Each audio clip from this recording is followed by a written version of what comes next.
Welcome back, friends, to the shop. So in today's video, I want to have a discussion about the future, what the plans are, what we're going to do, what's the future of the channel, what's the future of YouTube, what's the future of our country. Would you like to have the answers to all of that? Here's the way I see it. So it's becoming obvious that YouTube does not want creators like myself and others that hold to Christian or traditional values, and it's only a matter of time before everyone's gone. It seems like every week I log on and then there's just a channel or someone that's just disappeared or deplatformed or not allowed or their videos taken down, and it seems to be escalating. So the writing is on the wall, right? And it's only foolish to think that things are going to get better and there's going to be a reversal. I know a lot of folks, and myself included, were somewhat excited to see a non-establishment guy, President Trump, to be elected into the White House. But what's the reality? The reality is that the whole world is against him. And he's got, 6 years left? I'm impressed that he's got through what he has. But looking to a particular man, even with the best of intentions, to be a savior is only going to disappoint. And it seems to me that this country, anyway, has beyond the tipping point where we're not going to claw it back. We're not going to get it back from the trajectory that it is now heading to. The president doesn't have enough power. Congress, Republican, Democrat, what's the difference? They're not the players. They're not the ones pulling the strings. I think we are starting to realize that now.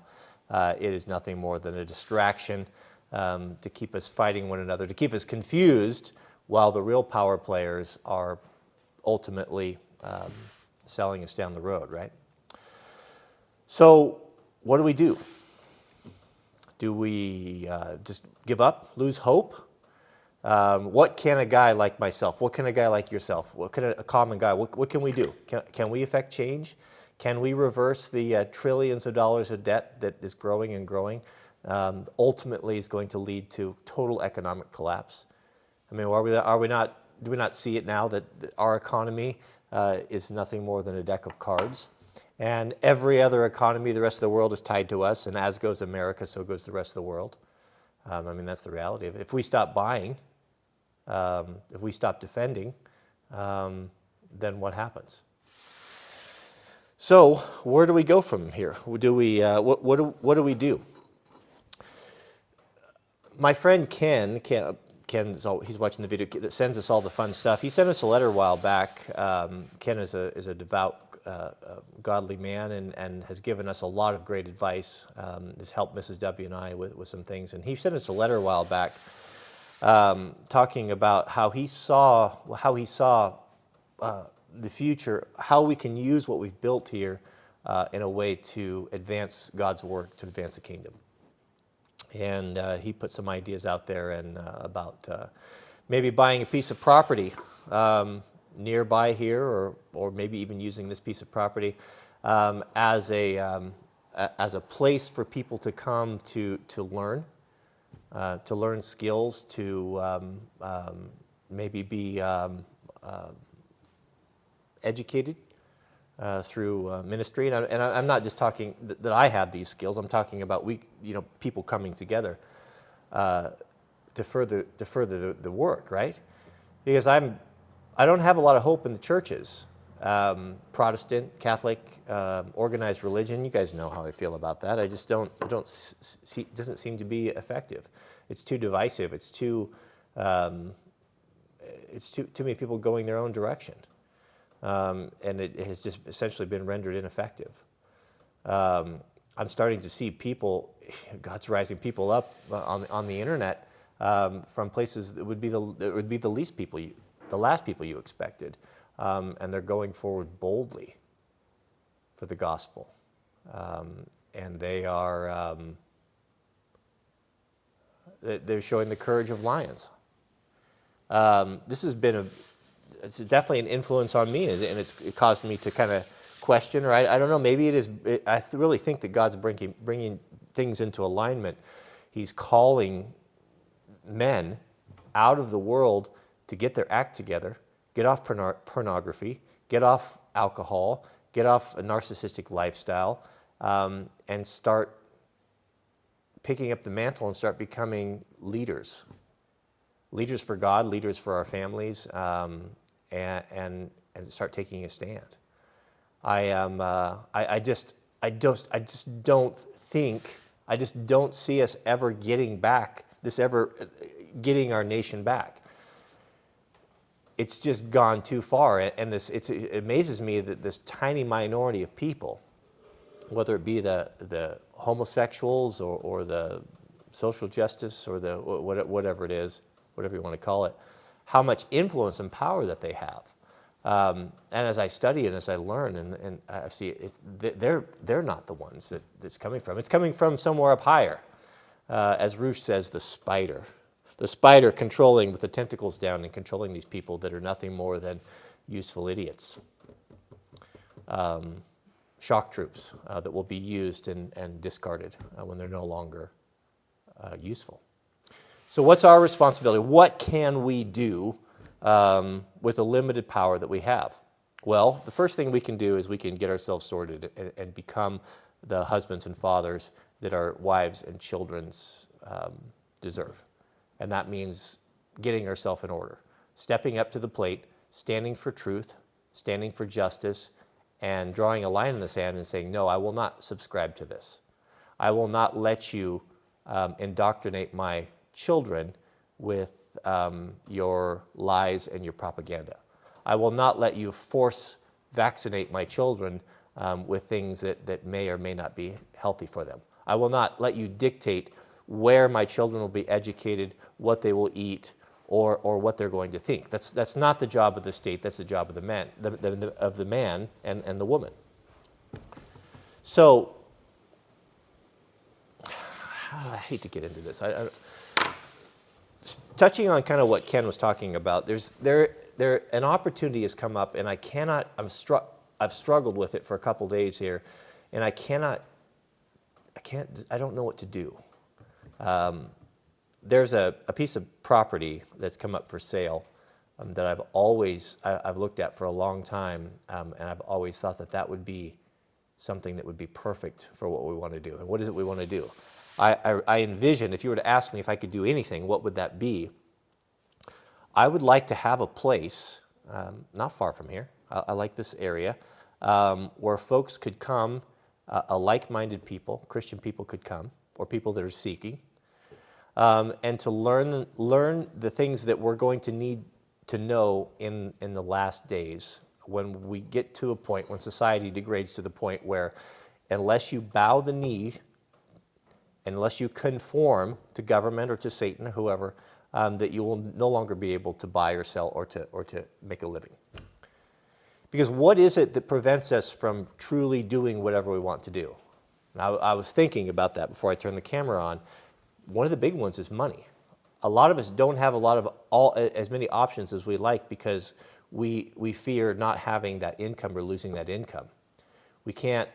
Oftentimes, if you work for the government or if you work in a school and you're a conservative person, you can't say and call out truth. You have to toe the line, right? That's how they control us. They control us by the ability that they have to remove our living from us. A lot of people are finding that out on YouTube, that the moment they try to get online and they try to profess or to call out or stand against things that are wrong, obviously wrong, then their ability to make a living is removed from them. So they have that financial ability, and I think that's the biggest one. I think that's what. Well, and it could be fear. Maybe in addition to the finance, it could be fear of losing status, of having an important job or being an important person in government or work. The fear of losing that can control you. So that's what I see is going to happen. So before that happens, before my ability to reach you guys through the channel, because we're operating on a platform that is hostile to our values, that is contrary to our beliefs, and that at any given moment can make a decade of work disappear. So now's the time to do something about it, to be proactive, and to remove that liability, to build something that is immune from the removal of money and the removal of status. Once you have once those things are removed from you, when you're no longer moved by them, that's when you have true freedom. So the only thing that I can see to do, that I can actually affect, is to start providing and start building, working with people to build a community to insulate us from these things. When the time comes, when they come to the house and they say, unless you vaccinate your kids, you can no longer buy or sell or even drive on the roads. Or unless you do this, and you go against the teaching of God, and you go against your beliefs, then you will lose some major privilege. And I think some folks may think that that's far-fetched, but I don't think that's far-fetched at all. If we look at the Chinese social, what do they call it? They have a system where if you, a social scorecard. If you don't, if you say the wrong things on the internet or you don't do things, privileges will be taken from you. Maybe you can't apply for particular jobs or advancement. Maybe you can't travel. And we look upon that deal in China and think, good grief, that's draconian, how terrible that is. But it's worse here, because at least there you know what the rules are. At least there you know, if I do this, this is going to be the consequence, and you can make up your mind whether you decide, if you want to do that or not. But here you never know.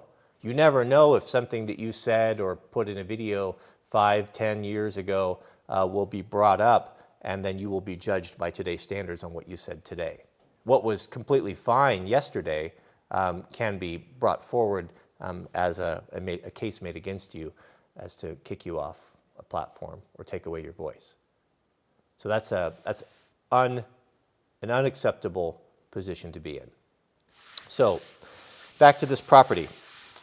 This property is about to be available, and it would be the perfect, it just seems to me, and I've always thought this, for years and years, the perfect place. It has several dormitories. It has several, it's a huge piece, way bigger than we have now.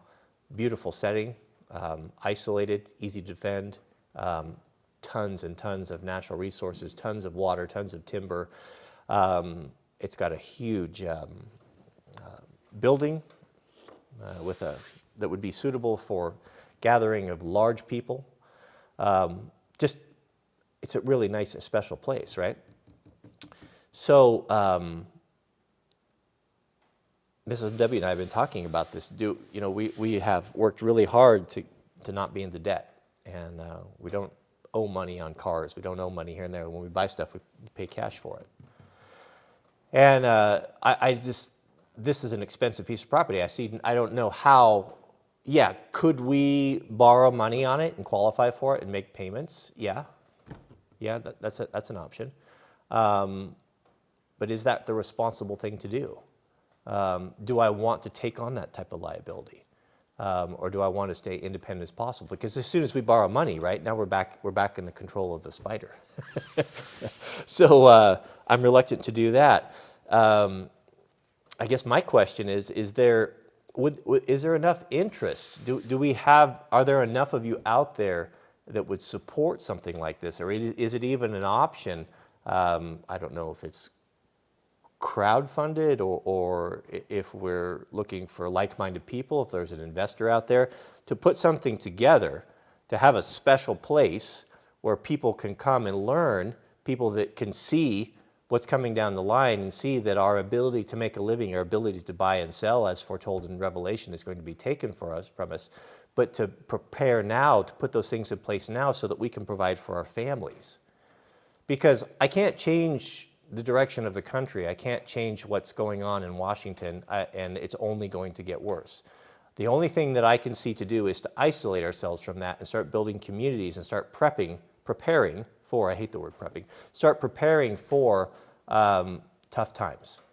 Because once you have the ability to be completely extricated from people to control you financially, then you have independence, right? If you can grow your own food, if you can live in a place where you can have firewood and game and food and community, you're insulated from all those things.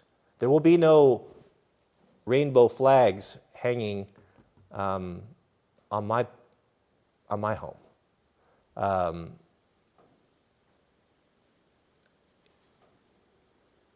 What do we do with this? Here's what I'm rambling now.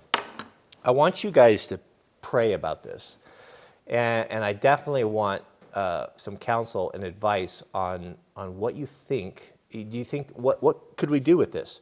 Do we go out? Do we go forward with this and express some interest and inquire and see if it's something that we could get?